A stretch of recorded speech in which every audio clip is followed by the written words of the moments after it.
ल खिचेँ एउटा है। मिति 2082 साल वैशाख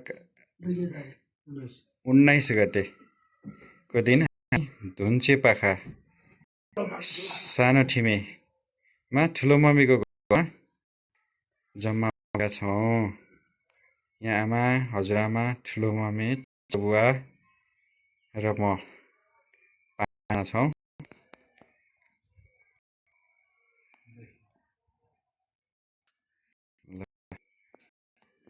एकदम रमाइलो भयो। सधैँको लागि मेमोरी एकै ठाउँमा जाएको फोटो भिडियो भन्नु छ ल के बोल्नु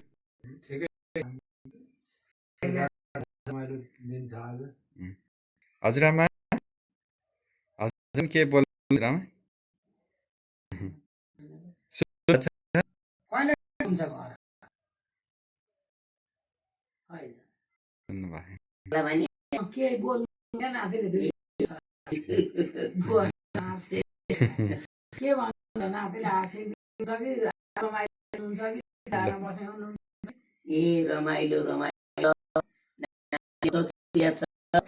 रमाइलो भइरहेको घर भोलि जानुको जता बस्दै रमाइलो